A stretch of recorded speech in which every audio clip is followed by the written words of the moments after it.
这里面有点像是一个阁楼，不过在那个深处啊，有一件红色的衣服。里面的空间呢，并不是很大，但是不难发现，全部都是木质的这种构件。这里显然是被人破坏了的。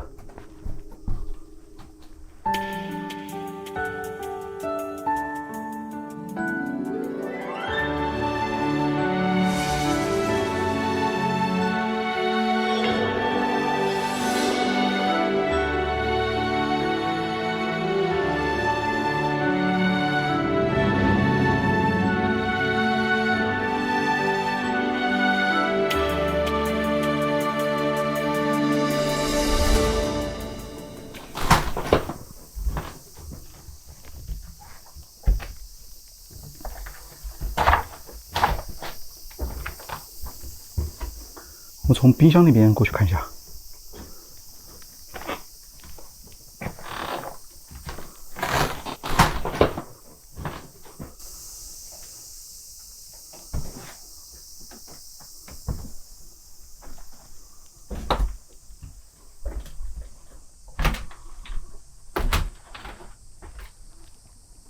这个小的篮子，又是一个卧室。哇哦，这边是另外一个卧室，乱七八糟的。注意哦，地上这里有坍塌了，这木门。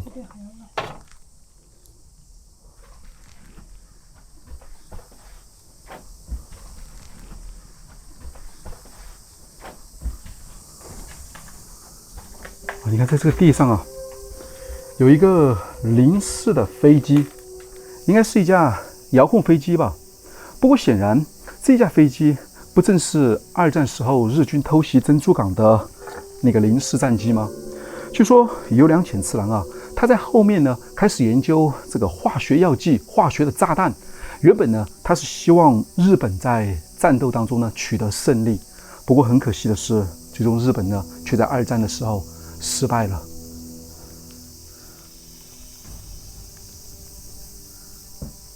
这里还有一个老式的电话，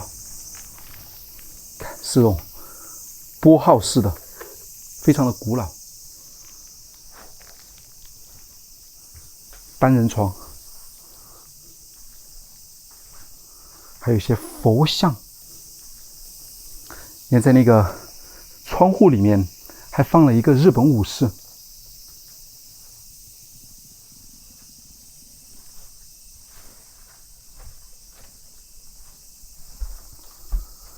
这里有一块木镜。上一次我们去探寻那个老妇人的家里面的时候，还记得吗？也有一块三面镜，不过只是一块单面镜。不然发现，在当年这样的镜子应该都是比较流行的。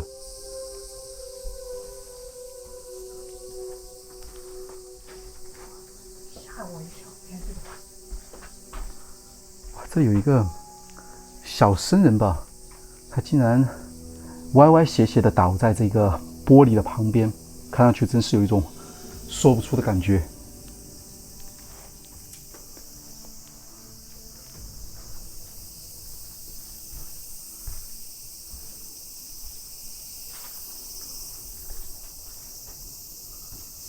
你来看这里，这里有一个老式的按摩椅。你看这个按摩椅非常的古老了。它虽然跟现在的按摩椅没法相比，但是不难发现的是，这可是在几十年以前就已经有的产物了。那说明，在当年这个房主真是非常的有钱。哇，这边有很多支柱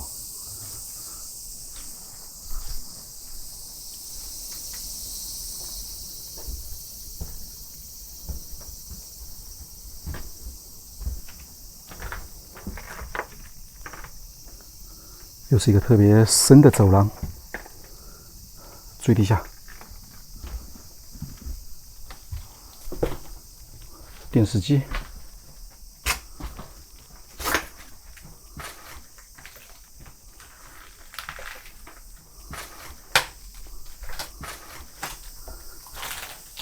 这应该是一个客厅吧，老式的 Sony 的电视机，这种旋钮式的，窗户都破了。那上面这个吊灯啊，还有顶上的木质的吊顶，这是非常的精美。但是你看旁边这一根线啊，却暴露了它的这个弊端，说明设计师当年在设计这个房屋的时候呢，并没有考虑到如何去走线或者是布线吧，所以现在这些线全部都已经暴露在了这个外面。一个小型的客厅，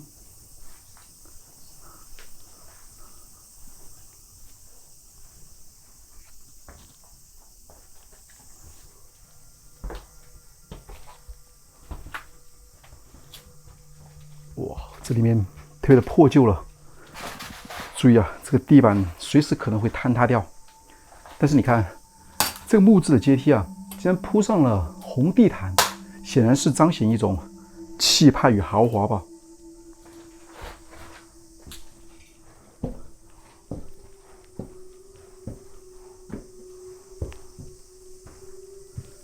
这下面好像还有另外一个地下室，不过看上去啊，阶梯都已经坍塌了。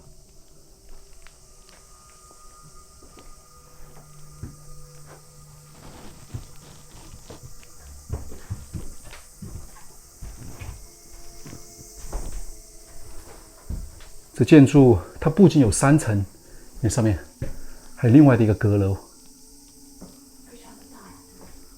对，注意哦，这地板又塌陷了。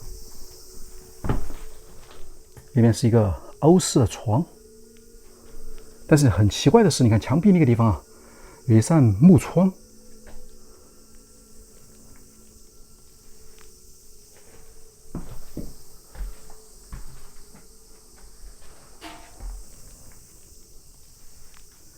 哇哦，这里面啊，应该就是个豪宅最有名的客厅了吧？那我们常常见到的这个日式的房间呢，都很小，而这看上去啊，算是很大的了，而处处都是精心的设计，这些立体的浮雕啊，还有那边的双排的钢琴，虽然现在看上去啊，已经是破败不堪，但是从这些豪华的家具啊，都不难发现的是，他们当年在这里啊，一定是谈笑风生，那生活啊，肯定是多姿多彩吧。这里还有佛教的书籍，好像是奈良的，都是一些佛祖的照片，不知道是不是对佛教文化的一些研究，蛮大一本的。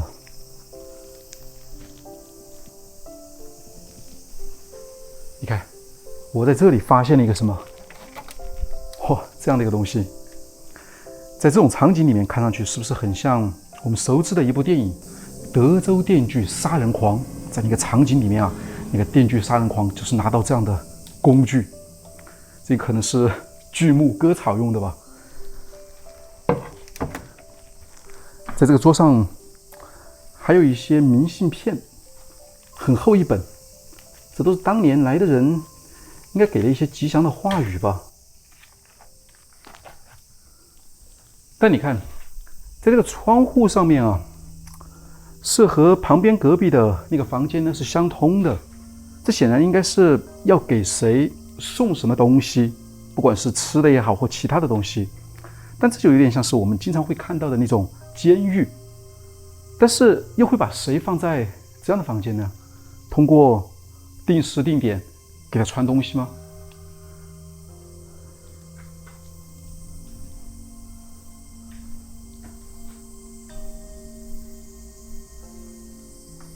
这边也有一些化学的书籍，不过时间啊特别的古老了。看这种精装书，1903年的。这边有一些彩色的照片，时间是1988年，看上去像是结婚的照片一样，不过他们的面部啊全部都已经被涂抹了。这里还有一个女孩的照片，这还是一个美女。那关于这个豪宅的老板啊，就是游良浅次郎，他是如何发家致富的呢？说他生于1878年，在他大学毕业以后呢，当时就与家里面的5个兄弟啊，继承了家业，就是开了一家染料公司。最开始的时候呢，这生意还蛮不错的。不过好景不长啊，来到1914年的时候呢，爆发了一战以后，他们家与这个德意志帝国进货的这个渠道呢就被断掉了。而一度呢，在最为艰难的时候啊，这个有良浅次郎呢，却研发提炼出了一种化学工业中的苯吧，以此呢为原料，并将它工业化。据说当时只有德国才有的这种先进的科学技术，这在那个时候的日本看来，那一定是一个不可完成的伟业了吧。后来他还承包了像火药和炸弹这样的一些生产吧，像这样的一些先进的技术啊，哎，等一下，你从那边走。像这样的一些先进的技术啊，那一定是为日后日本的化学工业啊提供了不少的这种贡献吧。我们先去那个阁楼再看一下。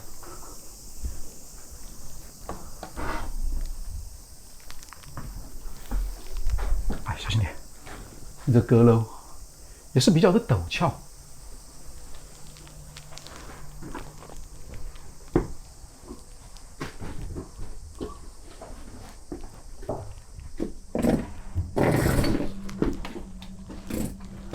上面啊比较的狭窄，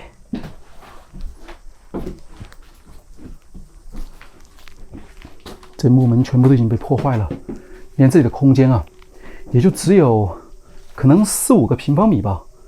地上有一些女孩的贴纸，哇，你看，1989年的时候就这样贴纸了。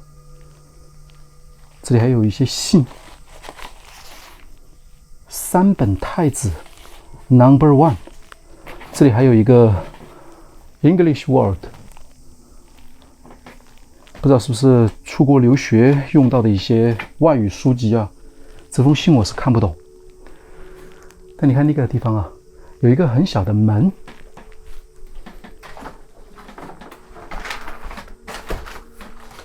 这里面有点像是一个阁楼，不过在那个深处啊，有一件红色的衣服。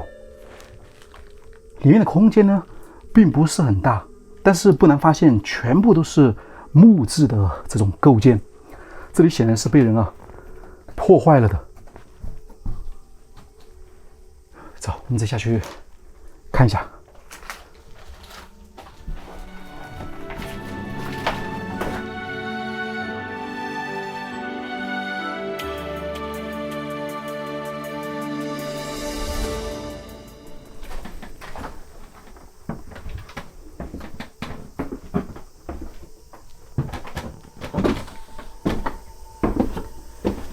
从这个阁楼看下去啊，阶梯真是蛮古老的，有很多层。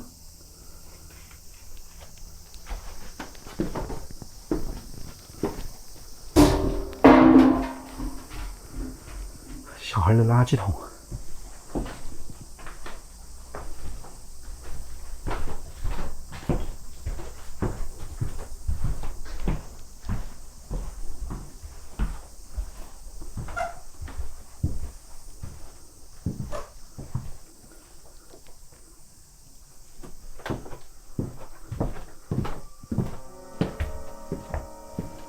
这边还有一些房间，不过这个过道啊，真是，你看，特别的危险。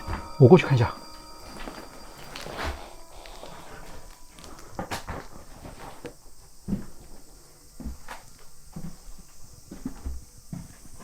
这个在1楼的客厅，这另外一边的应该是厨房吧。哇，这下面你看，这阶梯已经断掉了，下面有可能是一个杂物间吧，乱七八糟的一些凳子啊，还有一些破碎的东西。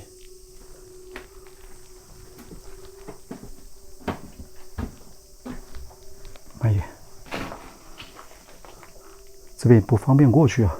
来，我们从这边绕一下。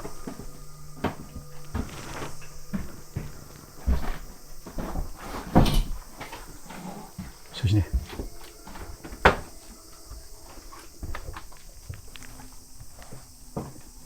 看，这是一间厨房。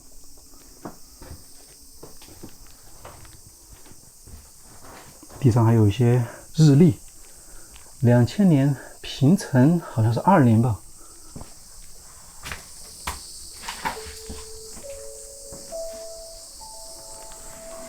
外面又在响声音呢。你的厨房很小啊。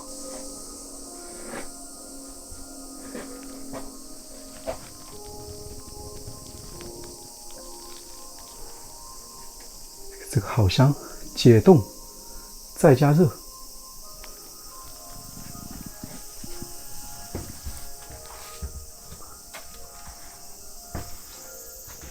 小心那个上面有一个人偶，你站开一点。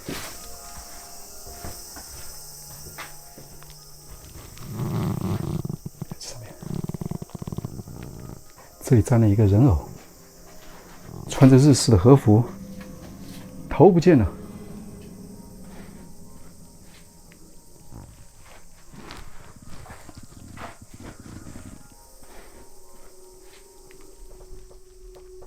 这是一些碗啊、碟子。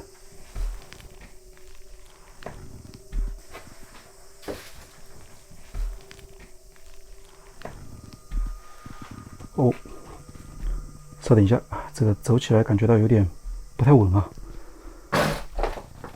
卫生间、吸尘器。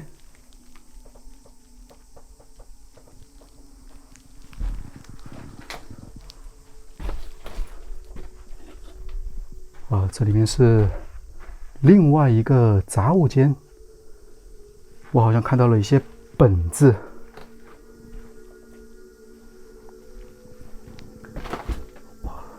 有点不好走啊。那个本呢，应该就是化学的一些药剂吧。稍等一下，我得想办法从这里跨一下。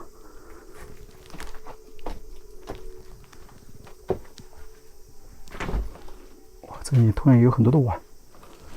看到了吗？玩火本10对什么8，这应该啊就是以前它生产的一些火药啊，还有生产的那些炸弹可能用到的一些化学的药剂吧。这里面其实进来以后啊，有一股很大的樟脑的味道。这外面其实它已经是在地底了。随处都有很多化学的一些书籍，你看，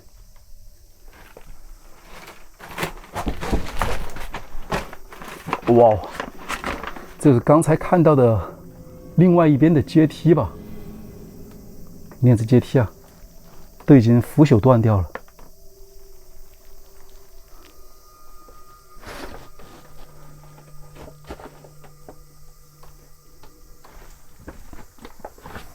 稍微慢一点。看这里也有黑土青被褥、玩火本，随处都能看到有温度计，应该是对那种化学的材料，应该对它温度有一定的要求啊。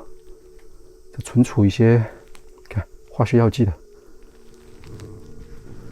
底下也有。这有点像是一个仓库。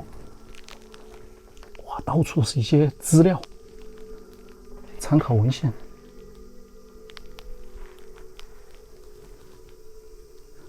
果然是做出了不少的贡献啊！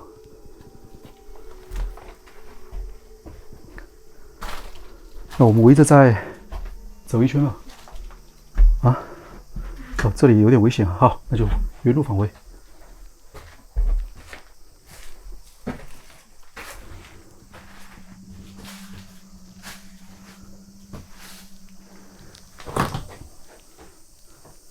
冰箱里面是空的，这里还有一些小酒。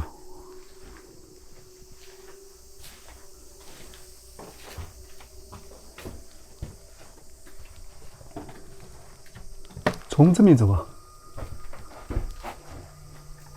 好不好走？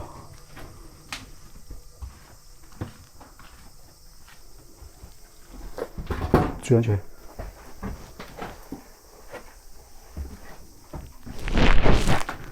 这边都已经坍塌了，所以不好过去。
出来了，这个房子啊，它的内部真是蛮大的，而且那些错综复杂的楼梯啊，感觉真是蛮压抑的。你觉得呢？像一个迷宫一样。像个迷宫啊，确实啊，这破败与腐烂的房屋内啊，还真是有些让人不太安宁。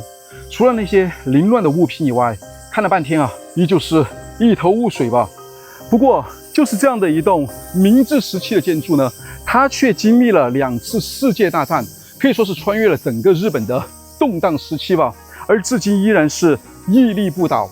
不过前面我们提到的这么多的谜团啊，也许呢也就伴随着这个建筑啊慢慢隐藏或消失于这一片森林之间了吧？谁知道呢？好吧，那这里啊也就是这样了。那我是阿生，是小诗，这是小诗。那现在呢，我们在日本的和歌山，那我们的旅行啊又将继续。那我们下期再见。这里的蚊虫啊，特别的多。今天过来啊，整个手和脸全部都已经被咬肿了，我们得赶快离开这里了。这栋建筑啊，一直被很多人认为呢，在这个珍珠港的密谋事件当中，有一部分的会议啊，是在这里呢秘密进行的。那这个秘密的出处呢，就是由当时啊这个山庄的老板有良浅次郎的子孙呢。后来说出来的，而当这个消息一出啊，这就像是一个重磅炸弹一样，引起了很多人的关注。但事件的细节依旧无法得到证实。不过我想啊，事出蹊跷呢，必有妖。从这个豪宅的老板的身份来看啊，在当时也算是上流人士了吧。而将这一栋建筑修建在这么隐蔽的山林之间，显然也是遮人眼目。不是有一句话吗？有时候啊，贫穷呢会限制人的想象，所以即便它与这个珍珠港无关啊，那也应该不是一个简单的地方吧。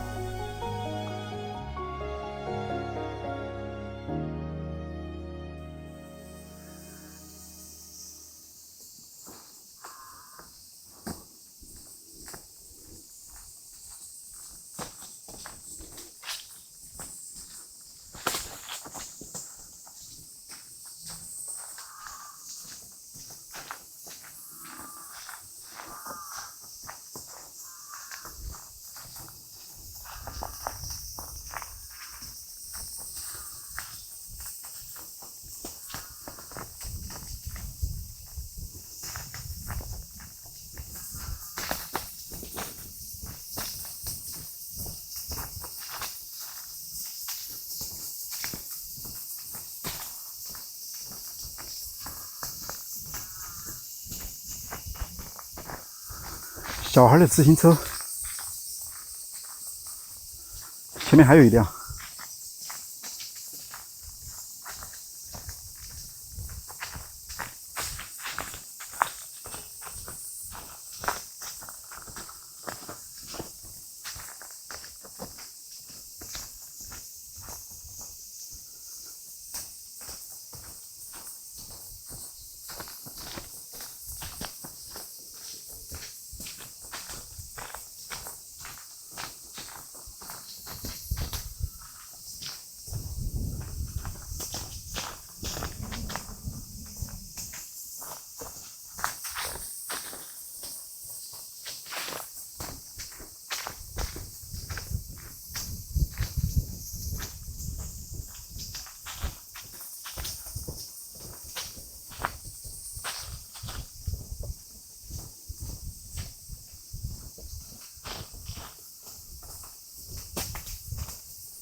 哇，这前面的大门是锁上的，看来我们不能从这边走了。走，原路返回吧。